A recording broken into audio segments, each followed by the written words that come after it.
YouTube, this is Jen, your Pudgy Picker. Been promising you an update on my storage of listed eBay items, as well as items that I get for my antique booth. And I also, in my Picker Tag 2015, mentioned that I invested time into a shipping table. So I want to show you my area. Just got it revamped again.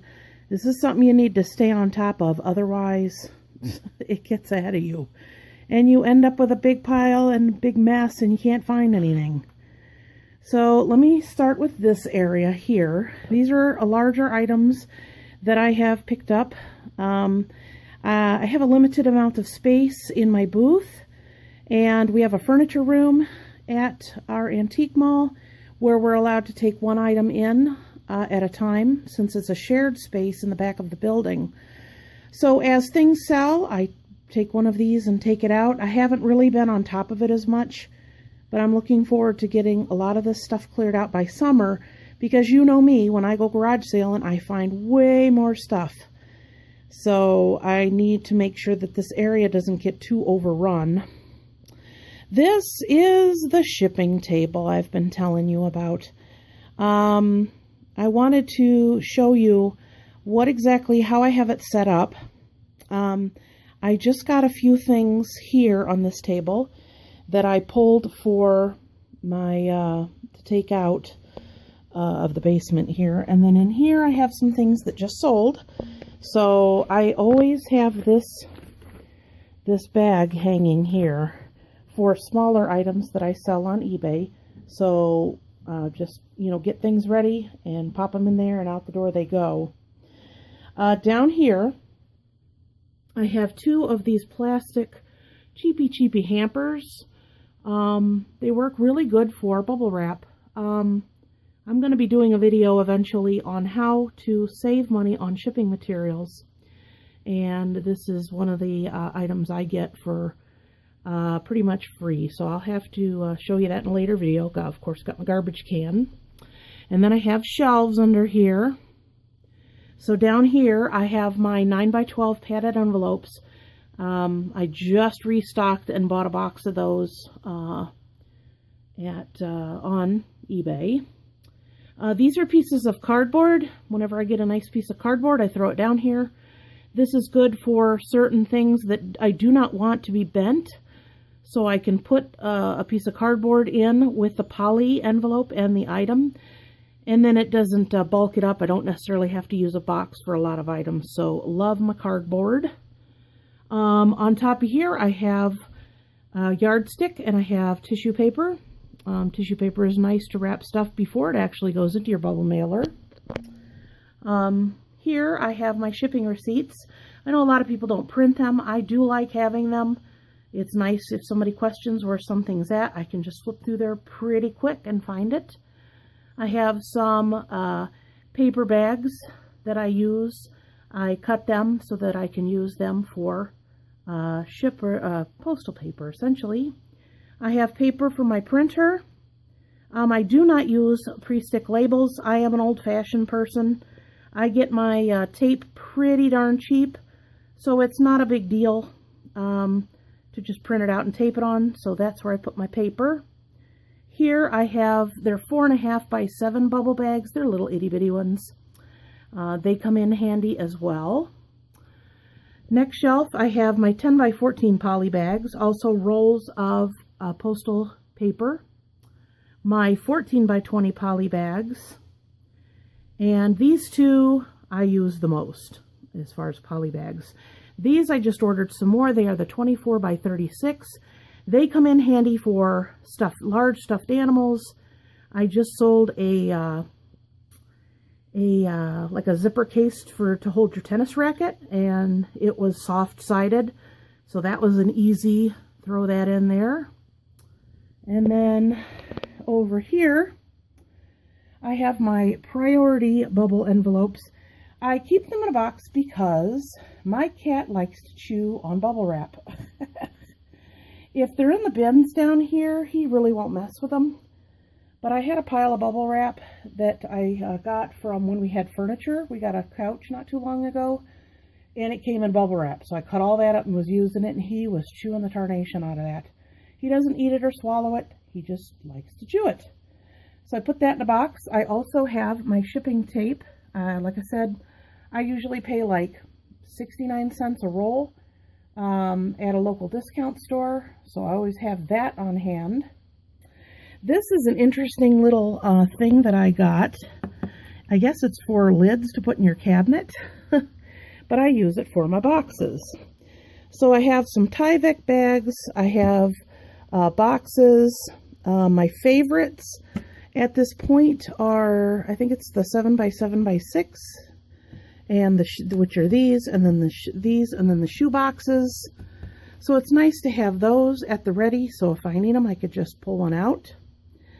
I have a little nail with my 2 rolls of priority tape, or priority mail stickers. You can order those online. They'll send you 1 roll at a time. I also got some fragile stickers. In here, I just have pads of paper, my tape, scissors, box cutter. I need to bring down a little roll for my little tape. Wipies, keep my area clean. Plus, if something needs a little bit of wiping down before it goes, I usually try and clean stuff up, of course, before I take pictures. I have a little banker's lamp here. I have my digital scale, and I just recently bought a paper cutter. Got it pretty cheap. It's not the best one in the world. It's not super high-end, but it gets the job done. I also have my printer here. This was something my husband bought for me so that I can print my labels and do everything here at the table. So that pretty much is my shipping desk. Like I said, this stuff I just pulled out. It is going with me to go upstairs to be priced. So, but I'm going to tell you, you have a nice work area. It's so nice to just have this large surface to lay out my stuff and start packing it up. Don't stack stuff here. I know it's tempting when you come down, you have some new stock, you're just booming it, and it piles up here. But you need this space to get your things ready to be mailed. So you need that open space. Don't clutter it up. It's easy to see a flat surface and throw stuff on it. Try not to do that, because then when you come down here, you have to get stuff ready to ship. You have to move everything, and it's just, it makes the job unpleasant, and we don't want to make working for ourselves unpleasant. So that's my shipping table. May not work for you, works great for me. If you want to steal any of my ideas, feel free. Like I said, this is my basement. This actually was a tabletop that the bottom of the table got busted, and we hung on to it for a while, and then I just put it on one of these wire racks. So perfect shipping table. Now also, I'm sure you remember from this past summer, I got these huge, if I can show you how thick they are, 3 of them, rolls of paper. I got them for like $2 a piece. Cool thing is, I put them on the edge of my wire rack, and then I can just pull it off and use that for packing material as well. So I put those up there so they are ready to go. And like I said, this is up at the corner. It's off my table. Reach up there, pull off a square, wad it up, ready to go. Now, for the most part, this side of my basement is all of my eBay items that are listed, with exception of that electronics on the bottom, my son's listing. That little baby cradle, that's going to be going out soon. And then these few items, I have some shelves, some books, some frames, some wall hangings. That stuff is for my antique booth. But that box with the green lid, these 2, and these 2 on the bottom here, that is all eBay items that are ready to be listed. My method of storage is I have all my boxes numbered, and then I am going to go to a running list. I've had a problem with, in the title of what I am listing, I have a number in parentheses. That's my box number, but that has seemed to cause a little bit of confusion with some customers who think that is a quantity. So I haven't had any real issues with that. I've had a few questions, but I am going to go to a list format. But I like to know that I can come down here. I can instantly say, oh, that's in box 9, and pull it down, put it on my table, and get what I need to put it back. And then what I do is when I come down here with a basket full of stuff that I have listed, I find a box that has some space, put the item in there, and make a quick note of where I'm putting it. The only exception to this rule is I have a bin that has purses and wallets. I have a bin that has 2 bins actually that have yarn. So that is something that, you know, if you have a lot of one item, you can do that. The problem is when you get into like, oh, kitchenware, and then I have an area for metal things, or when you have categories that start overlapping, that can be a problem.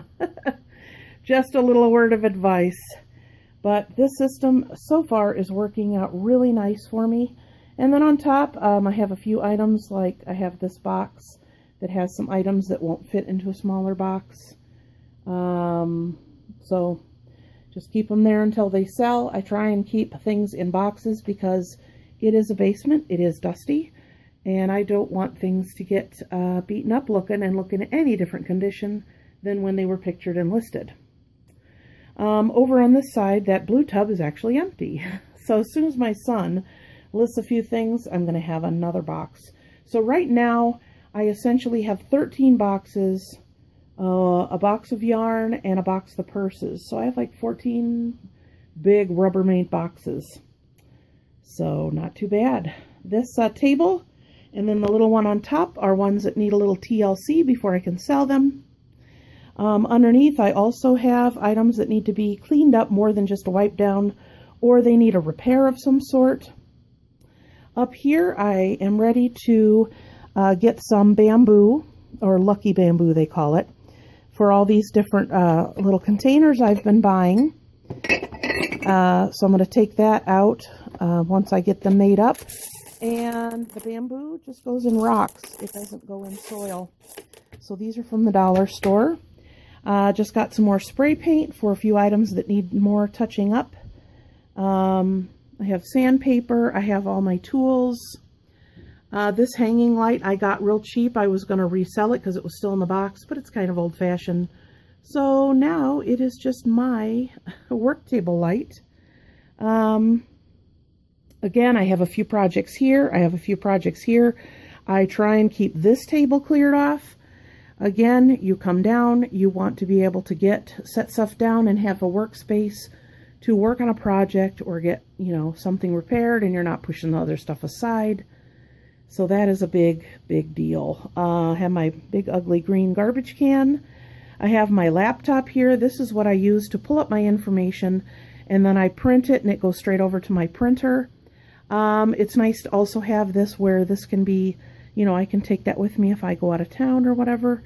And it's nice because I can list when I'm on the road. Back here I have just a whole bunch of different bins of rags and fixtures, glue gun, glue, miscellaneous, some tools, etc. I have some of my larger items, art items, to, you know, take out. I do have these up here, right here, that I'm going to be pulling those down and putting them here as well. It's just not easy to look through when they're laying on top of each other.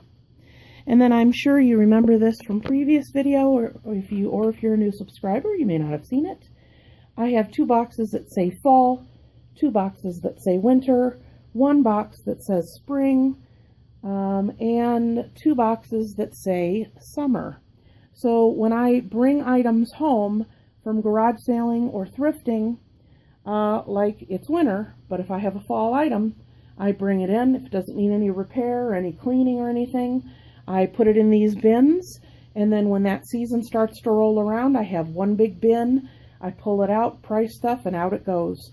So instead of having all your fall stuff everywhere and then you miss a box, I mean, if your inventory is sitting around and it is in season and you don't have it either listed or in an antique mall space or in a retail space, it is not making you any money. So such items, you know, fall items, in the spring, I have a whole bunch of wind chimes. I also have a box that says kitchen. I have a couple of boxes over here that say home decor. So that's where I put a lot of my stuff. I did have a massive amount of boxes. We keep most of my boxes and I reuse them. Hence, I don't have to buy boxes. This huge box in the bottom, I went and broke down all my bigger boxes and put them in here. This treadmill literally was just absolutely heaped and fallen on the floor with boxes. And then up here, I have broke down smaller boxes. Here I have a couple that are for, just, they really won't fold down. And then in here, I even have teeny tiny little boxes. These do come in handy. My husband does computers, and some of these are just like computer type box items that he doesn't need anymore. I also, back here, have a long box. I have some ski poles over there listed. And what I did is I went to a local golf store and got a couple of the boxes that the golf clubs came in. So recycling, sometimes you have to make a Franken box, we call them, they just don't fit in anything, so you have to kind of tape two together. That saved me a lot of problems right there. So down here, I have an ottoman, 2 ottomans, a bird cage, and some baskets. This stuff will be going out soon. This area was just, it was a disaster. It was absolutely a disaster. So I wanted to show you, I did get this area clean. I've been promising to show you my shipping desk and how I am storing items for eBay as well as items for a retail space. This used to all be for my retail space. We had a 200 square foot double booth. Now we have half that size, which is nice because all this area now is for eBay. So this is my basement. This is the part that is essentially my space. I do not list down here. I bring things in, make a video at my table, things that are going to be listed or priced immediately to go out to my antique booth, go upstairs to my desk. That's where I do my research. I have a couple bins up there of items that need to be listed. And then as soon as they are listed, they come down here to be stored. Or in the summertime when I'm bringing in an absolute ton of product and sourcing stuff that I'm not taking out right away, it all gets stored here. So usually I buy enough in the summer to last me all winter. That has not been the case this past year because a lot of the items that I had when we changed our booths is I clearanced out a lot of stuff and just completely got rid of it. When we started the new place, I wanted to come in completely new items, and that's what I did. So that put a little bit of a kink in my style. So a lot of the items that I pick up now at thrift sales or estate sales, they immediately go out to my booth to keep my booth full. So hopefully this summer I will be able to build up my stock again. I am thinking about putting a folding table here in the center of my room. I think this would be great for if I bring stuff in straight from garage sailing to put, on a table here. And then when I come down, I can start sorting it and putting it away in all my bins. I think that would be a good way of doing it when I'm sourcing, or if I bring down a basket or a bin of items that need to be sorted, they can be put on this table, and as soon as I can put them away in the storage bins, I can do that. Otherwise, I'm going to put the bins here, or they're going to go here, and I don't want to have stuff laying in my space. So I know it's not glamorous or beautiful, but it is definitely functional, and that's what your space needs to be. So if you have any questions or comments about how I have things set up, or you have any questions, leave them down below. Please remember to like, comment, and subscribe if you haven't already. I'm also on Periscope under The Pudgy Picker, and I'm also on Twitter under The Pudgy Picker. So that is all I have. I hope you enjoyed this tour, and I will see you next time. And until then, happy organizing.